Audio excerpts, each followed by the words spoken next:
Hey guys, Sean Zine, the host for the Network Marketing Insider, where I bring on affiliate marketers, network marketers, multi-level marketers, and people in general that have a story to tell that you can learn from, that you can gain some value. The important thing is if you're listening to us on any of the audio spaces, please give us a review at the end. Definitely go to the description and reach out to my guest because I know the value that you're going to be able to gain from them. And also, if you're watching on YouTube or off my website, the video, please drop a comment where you're watching from, hit the like button. Don't forget to hit the subscribe button and share this video. Make sure people, can continue getting the value on a consistent basis. If you learn something from us, come back and drop a comment and let us know what has changed your life. Without further ado, let me bring on Liam, who I just met recently. What's up, Liam? Not much. How are you today, Sean? I'm doing excellent. I feel great that I'm able to, continue helping people. And that's another thing. We were talking before we were going live about what I liked about you. Like, you are one that wants to help, and we're going to get into that. But I wanted to share that because it gets me fired up when I'm with somebody and we're like-minded. I think we could take on the world. And I want to, before I even get into it, I want you to share, who are you, Liam, and how did we meet? Let's go into that. All right. So my name is Liam Gallagher, and I joined the platform Skool with a K, Skool, on September 10th. And within, I think the first day, I had one thing that I posted, one contribution. I was really just getting an idea what it was. By the second or third day, I had found Evolve Now Social and had joined that community. And I'm the type that if I'm going to do something, I'm going to do it. I don't wait to get my feet wet. I don't wait to see how things work. I understand life. I understand who I am. I know where I want to be in life. And if I find something of value, I'm going to jump into it. If I think it's of value, once I jump in, that's how I evaluate whether it is or not. And very early on in my doing this, we started to interact. And I could tell I have this, because of my experience, I have this unique ability to know what's BS and what isn't fairly quickly. I know when people are sincere. I know what people's intentions are, sometimes better than they do, unfortunately. And I could tell right away that everything that you had offered and were talking about was very genuine. There was somewhat of a sales technique to it, but not really. We get used to these hard salesmen and all that. That wasn't the case at all. It was more a matter of, let's see if we can benefit each other. And that's really what stuck out to me. It was, hey, I see what value you have. I have value that might be able to help increase both of our values. What do you think? Of course, I'm on board for that. That's the whole point of life, I would think.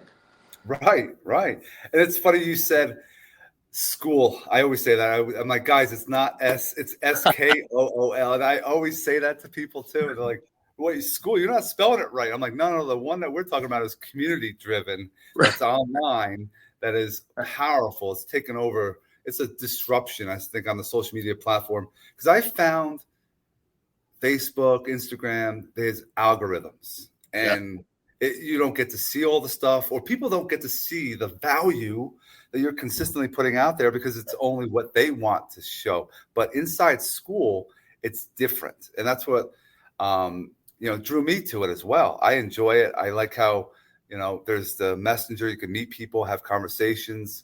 I tell people, get to having a phone call as well. People are like, whoa, I like staying online. No, man, build a relationship. Like what we're doing right now is building a relationship. Mm-hmm. It's not, we're getting deeper. We're learning about each other. We're seeing how we can help each other. But people are afraid of it. It's odd, but it's so, powerful what has been developing inside that whole community. So and then I want to preface this, guys, we're doing a challenge, and Liam got involved, and man, I think I said, write it out. And you did a video and you shared your story, which is powerful because a lot of people they're scared about doing video. That's right. Why I'm doing this challenge. But I want you to give those that are watching, give us a little snippet of what your life was like that you shared. Oh, wow. So I've had a heck of a time with things, medically speaking. I've had pretty much most of what you can have wrong with you. I've had 3 traumatic brain injuries, one of which was 2 punctures to my frontal lobe. And frontal lobe is pretty much your personality, your ability to make judgments and all of those sorts of things. So I was not in a very good space for a very long time. It actually had me in a coma for approximately 3 weeks. And I was told things like I would never walk or speak again.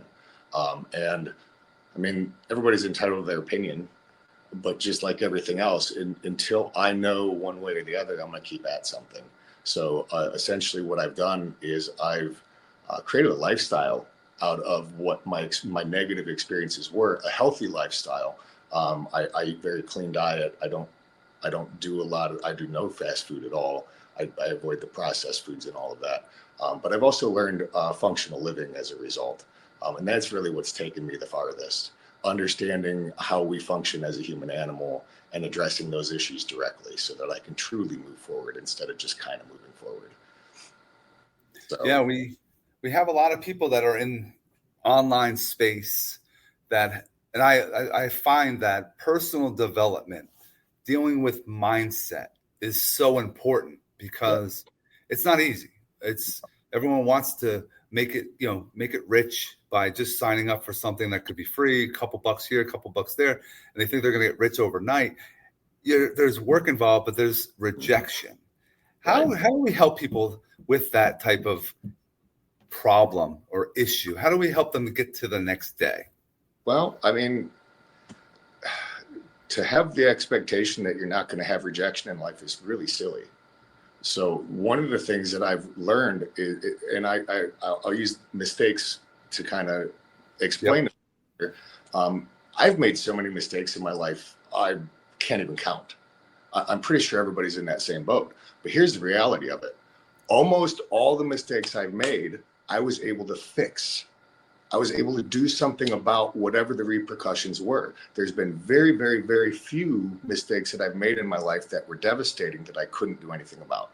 So when I'm engaging something, I've learned to look at things in ways like, if I go after this change, I have a chance of not experiencing this rubbish anymore. You know, if I've become afraid of stagnation, I've become afraid of not being motivated enough to have a go at something, because that's the true failure. You know, that's the biggest mistake I could ever conceive of. So I've just kind of taken those thoughts that I've had and I've reframed them, I suppose, and I've given myself something that's workable. It goes back to the whole idea of do your best, whereas my best might be wonderful at this moment, it may really suck the next, but it's still my best in that moment.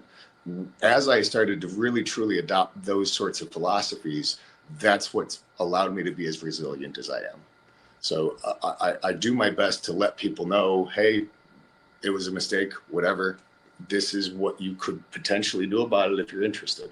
And beyond that, it's up to them to engage. So that tends to be how I approach things, because that's what's worked for me specifically. And most of the people that come on board with these sort of ideas tend to benefit from it. Reflection is key. A lot of people don't want to reflect. They want to just live life. But you have to go back and analyze what you did, and if it was something you did wrong. I made many mistakes, but that's how.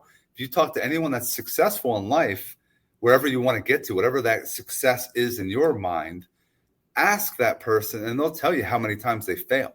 And that's why you should get yourself in front of those people if you can, and have conversations and find out what's in here, because then you could find out how to get to the level they're at.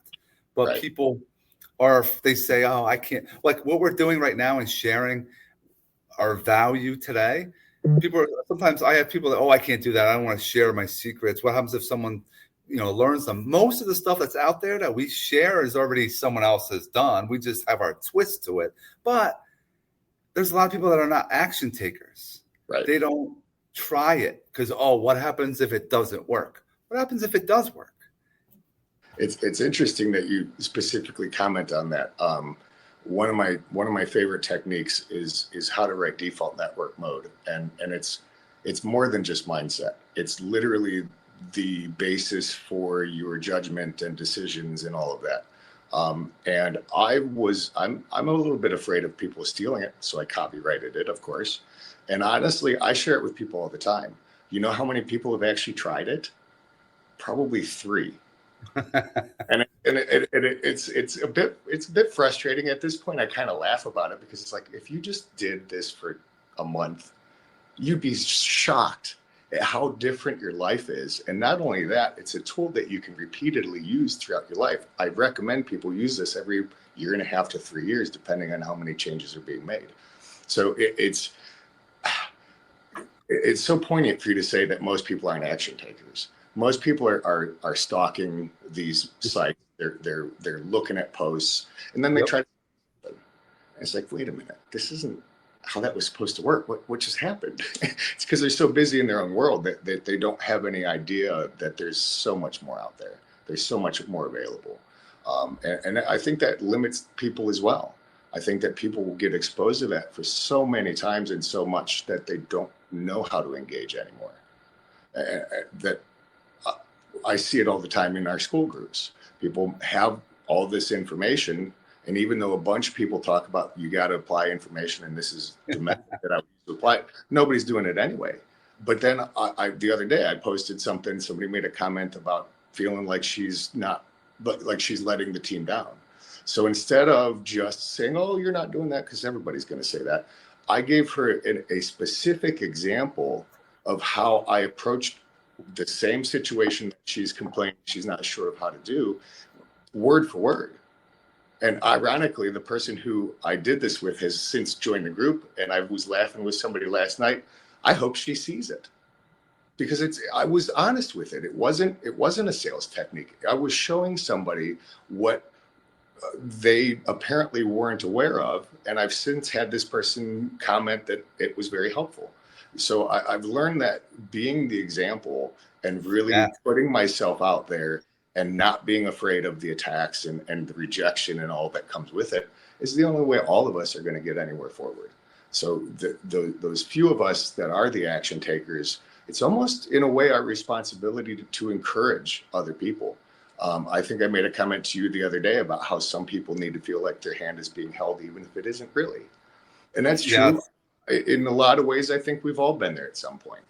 So that again, that's kind of gone into my approach as well. I've learned that the better I know myself, the more I can understand other people. You're also on an island sometimes when you're doing things that are against the grain. And people are starting to follow you, and they start following you. They're copying what you're doing. They'll express a lot more interest. Mm-hmm. But it's scary for some people to do that. Well, what happens? For example, I like to share screenshots of what I'm doing and to show proof, because everything online seems like it's a scam. And I tell people all the time, I'm a full-time teacher. I have an insurance business. I'm also involved in the online space, and I'm actually making money, recurring income online. And people are like, "No, that's bullshit. You're not making money."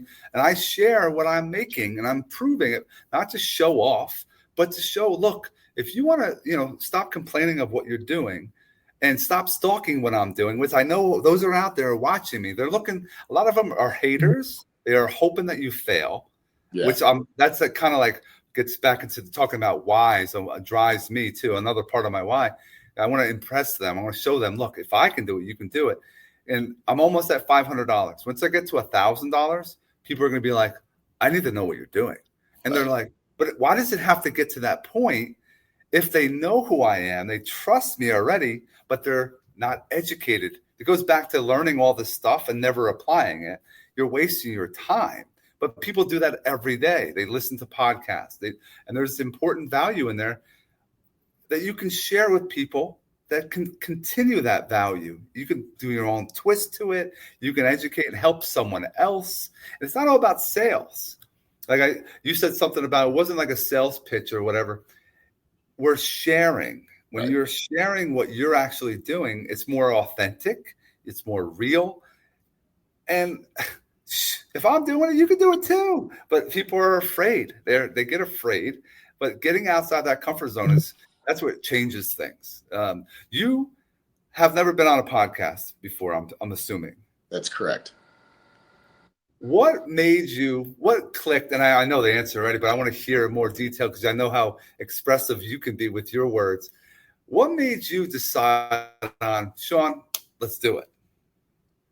Well, multiple reasons, really. I'm actually a very good public speaker. I have no problems being on stage and being the one in front of everybody. I find that very comfortable, as a matter of fact. But also just the whole mindset behind putting it on at all. Yeah, it can benefit both of our businesses, but it also has actual value for the people listening. And I believe when you initially approached me about it, I made a comment along those lines. It's like, yeah, and I brought up the person and that was struggling as well. It's like, yeah, people need to see this. People do better with this interaction between two people as opposed to reading content.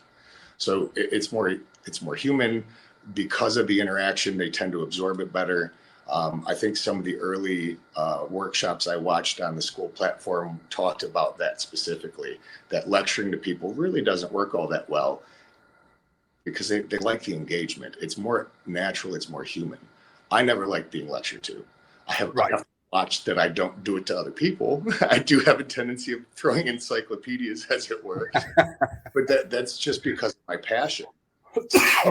But having two people go back and forth, that passion is so much more obvious. It's so much more organic. And I think that more ground is covered because you have multiple viewpoints that you can come from. So that's really why I did it. That, and I've been attempting to start my own podcast for years. I'm not trying to sit on my computer and edit all day long. I'm really not so good at the back end because I can't stand it. So a lot of it's just the experience. I've had this experience. I've shared it with you. You invited me to do this. I love doing this kind of stuff. And that really kind of sums it up. Yeah, I found that when we do what we're doing, we're merging our ecosystems. Your friends, you might talk to about products and services and life in general, right? And some of them are about it, some of them are not. I do the same thing with mine. But in our conversation today, there could be friends of yours, they're going to resonate with me. Right. And there's friends of mine are going to resonate with you. And that's what another goal of what we're doing. We're not even selling anything. We're just enlightening. We're giving some value. We're trying to teach, because I know the more that we can teach and educate out there, because it's lacking. Everyone thinks you can't do anything online. You can't meet. Like, where are you located? I'm in New Jersey. I'm in North Carolina. You're in North Carolina. It's a sunny day in New Jersey here. And yeah, other than the smog, right? In the smog. Yeah. I'm about 20 minutes from the city, from New York City. And it's crazy what we can do now today. Like, I used to have coffee appointments. I used to, but then the problem in that people say they cancel on you last minute. So you're driving to the coffee joint, you get there and you're like, oh, I don't have one now. Now in this world that we're in with technology, you're in North Carolina, I'm in Jersey. We just hop on a computer and we can chop it up and then throw it out into, YouTube on different audio, and people can gain value. But I have friends that won't do this. They're nervous. They're scared. Yes, I've been doing videos since 2018, so I'm very comfortable. You're comfortable public speaking. It changes you. It helps you when you're helping more with this medium. It's done once and it continuously is out there. And it could be, and I put everyone's links and all the stuff that we're involved in, and we could pick up opportunities all the time, but it's just spending some time just to do it. And I like Liam said, I don't want to do a lot of editing and stuff. And people say, are you going to, what happens if they say the wrong thing on your podcast? Well, that's your problem. You said, it happens. We're human, right? But I want my job is to make my guests look good too. So some of them have never done anything with, speaking in public, and I have to coach them a little bit more. But when it's fluid and it's authentic, that's what people want to tune in and listen to and actually learn. And even the mistakes. I've been very specific over the last handful of years not to edit out all the mistakes because of the authenticity of that. But I also think that a lot of what people are afraid of is themselves. I think that most people don't trust themselves enough to do something like this. because of the way people will view them or because of their own self-image. I have a very good self-image of myself. I'm very confident in who I am. Not so confident in how people are going to respond to me, but I'm on stage. What are they going to do? You know, I just don't understand that. I understand it from an intellectual point of view, but I don't understand why a person would allow that to hold them back. I've watched so many people doing it, and I've done my best to coach a whole bunch of them, you know, kind of coax them into doing things. Some of them you're able to do that with. Some of them just dig their heels in. And again, I think a lot of that boils down to the marketing we're all exposed to. If you actually watch television and all these sitcoms, it's such a technique to get you to behave a specific way. If you really think about the psychology that we all have, when you see something and you're exposed to it, your brain starts to realize that this is how people are and wants to adapt to it to keep you fitting in. So that's the other reason why I agreed to do this. The more we can, as a group of individuals, as a group of action takers, be that example that we've talked about and really show people that this is where we all ought to be or would do best being, then maybe we can affect a change. Otherwise, it's going to be that individual and maybe we'll get somewhere eventually sort of mentality. So that I'm very passionate about getting people outside of their shells. You keep referring to it as getting them out of the comfort zone. It's a challenge. So the more we can show them, hey, this is what's going on. Hey, I just made a mistake and I let you see it. Those sorts of things become important at that point. There are people that are in the school community that won't have a Zoom call with me unless I pay them. And I'm like, why? Then what's the value? What is the value that you're gaining that I should be gaining because I'm paying you that money?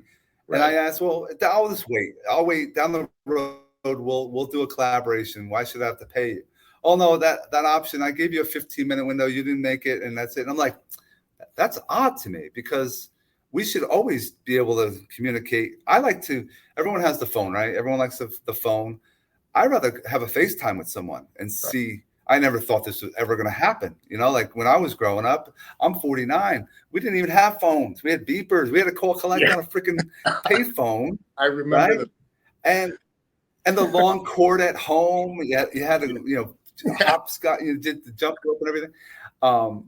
But today, and we're like, wait, you're going to be able to talk to someone on the phone. So it's beautiful to, like, my parents, we FaceTime. Like, we see them. Hey, there's Grammy and Pappy, because it's so powerful. Why don't you want to do this to build your business? I don't know. This is something that scares people. Yes, I get it. But then you have people, oh, I see you're inviting a lot of people and you're getting a lot of people to sign up and you're recruiting really well. Like, dude, I'm not magical. I just try. I keep asking, hey, and I don't harass people. I just say, hey, I know, and it just goes back to what we said early on. I like to share. Look, I've been in this platform. Are you interested in a global reach? You want to learn about some positive people, get involved with personal development? Come into this free group. You want to make some money? I have another group. Do you want to be interested in making money? Yeah, let me see. And I share what I do, and it opens up the opportunities. Or the ones that say, oh, nobody's signing up. I'm like, did you sign up yet? No. You're not going to get someone to sign up for something that you're trying to sell when you're not even involved in it in the first place. So you have to try out whatever if you're not a product if you're not actually involved with the product or service, you're not going to be able to get people to get on board, because they know it goes back to the passion that Liam was saying. They can read it in you. You're not passionate about it. Why would you want to join it if you're not involved with it? Right. That's very much. I tend to make the things that I like and that are of value to me a part of my lifestyle. So we all talk about needing to work and needing to provide and all of these things. It's not work if you enjoy it. It's not work if it's a part of how you live your day-to-day life. It's so much easier to engage that way. These people who are struggling to get people to join a free community, it's kind of, I have to shake my head at times. It causes me to kind of think that they're really hard selling people. So I've taken the approach of, this has been my experience. I've benefited from it. I'm really new here, but it's still helped me become comfortable. It's helped me take to it like a fish in water type of comments, as opposed to anything else. It's, hey, come and join me with this. I found something that works. This group is very active. A lot of groups out there are not active at all, other than the owner of the community, post and post and post and post. Yes. And this group, now not everybody's active, but way more people are active in this group than most of the other groups that I'm in. And that's what it boils down to for me. That I keep talking about, we're social animals. That's part of that. I've joined this group because people are active and I need to be active, and seeing them active encourages me to continue on that path. If I'm in a group that only one or two people are the owners posting constantly and that's the only person, I'm not going to stick around very long, even if I find some value to what's being presented, because it's not what I'm looking for. I tend to know what's being presented already. I'm very smart. I've done a lot of studying. My life is mandated that I have to. I find myself shocking people at times, and I definitely don't do it intentionally, but it happens. But that's why I like these sort of interactions. It's not just about my experience. It's about other people's experience and how they experience what I've gotten benefit from as well, because it gives me a better perspective on the totality of what I've gotten myself into. Yeah, it's so true. As far as a lot of the groups, there's no engagement but the owners of them. And that gets boring. It's now they're just pitching something. Most of the schools that are doing that are not going to survive, Right. because you need to have a community that's flowing with different things. There could be competitions, challenges. It could be great conversation. There's music. We have things involved in the group. We have different. I love it how it's global. There's people all over the world. There's people that I always do a motivational quote. I always put into our school with Evolve, and I do it on social media as well. Just something motivating that I like, and I share it to the world. And I try to uplift everyone right off the bat, right? There's people, I say, good morning, action takers. And I have people like, good night, because they're going to bed. Right. I saw that cool. Morning. Yeah. So it's like, I gotta change my wording, because it's like, it's not the morning wherever these people are tuning into. Like, I have the creators in Australia. When we have a call, it's 3:30 or 4 o'clock around our time. It's 5 something in the morning in Australia tomorrow already, because they're ahead. They're in the future in Australia. But it's amazing the connections you can make, the relationships that you can build. But you got to put yourself in that. Have an open mind. Take in and learn. Like I've found that listening skills are the most important thing. And in the past, I was always trying to get things in the conversation instead of listening and having a better flow. Everyone's worried about what they're going to say. No, man, just take everything easy, take it in, and let's just have a conversation that's the right conversation, not just who's winning the conversation, all these different things people are throwing. It's not a competition. It's crazy. There's some conversations you get into, you're like, wow. But man, two of those. I know our time, man, it just flies. I want to know, how long is your beard, man? You have that thing braided. How long have you? Holy shit! I just trimmed it recently. Wow. Probably another 3 inches. And I usually trim it every now and then just to keep it full. As it grows, it needs some time to fill out as well. And that's where I'm at the moment. I just trimmed it a couple days back. At the point now, if I'm eating soup. Oh my! Yeah. But I'm very picky. If it looked bad, if it was ratty all the time, I wouldn't keep it. So I keep getting asked how long it took me to grow, and I really don't remember. So I just tell them I put Miracle Grow on it last night and I woke up. Yeah. Not that I would ever actually use Miracle Grow. Yeah, I don't. That's true. I don't think I've ever used it, but no, that's something to do. Some people the beard is it's a new thing that, it's more the in, I think, today, even in the business world. It used to be, you can't have a beard. You can't be on the New York Yankees and have a beard. Well, now it's changed now. You can do even tattoos, beards, all were, it's the norm now. And it's great to see something. Man, I never saw one that long. That's super long. That's awesome, man. That is awesome. Well, because I'm in North Carolina, I've had to comment that I need to join some of the competitions. That's true. There's a lot more people down this way that have full beards. It's been accepted here a lot longer because, you know, from Ohio, it's very cutthroat. It's very business oriented and appearances, you know, keeping up appearances. And that's right. Really down here, the Appalachian Mountains, you're not going to get people to follow any sort of all their. Man, this is a blast, man. This is a lot of fun. I definitely want you to plug what you have as far as your business right now, so we can get you some eyeballs. I have a retail, a brick and mortar called Intelligent Plants. The actual business name is Intelligent Plants Apothecary. I have to use Intelligent Plants as I'm doing business as because of some of the legal crap at the moment. And then on school, I've got the Functional Living Academy. Both are hand in hand. The Functional Living Academy has been created to kind of promote the ability to sell my information, as well as some of the products I have, essential oils. I have over 70 medicinal herbs and superfood powders and all of that in stock, as well as a whole slew of essential oils. I tend to put on workshops. I'm big on educating people. My experience was miserable. I didn't have anybody when I was going through what I was going through. I would love to have had somebody that could say, hey, why don't you try this? Everything that I was told to try was not helpful. So I never became that person.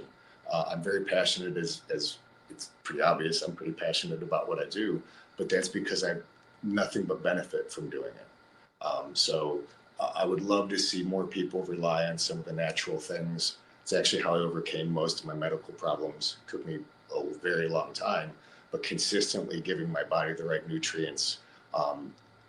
Basically, if you give the body the right nutrients and live long enough, it's going to repair anything that you've got going on. And I've lived that proof. So I love doing it. I love helping people. I love seeing them get healthier, whether it's mental, emotional, physical, spiritual. I just like to see that progress. So that's really what I'm into. And I've gone really far down that rabbit hole. No, it's awesome, man. I definitely will. Guys, we're going to have all of his information in the description. You know, take a look at it, click the links, join, have a call, email, any questions. The guy's a wealth of knowledge, and he's not afraid to, you know, share it. And he definitely is someone to help, you know, whatever situation you have. So definitely appreciate Liam being on today. Definitely, you know, hope that you guys gained some massive value, and I'm sure you did. Don't forget to hit that subscribe button if you're on YouTube. You know, do a review on the audio on Spotify and Apple and Amazon, wherever you're listening to us on that space. But as always, I'm here to help, motivate, and inspire. Liam, stick around for one moment. Everyone else, we hope you have an amazing rest of your day. Thanks for having me, Sean.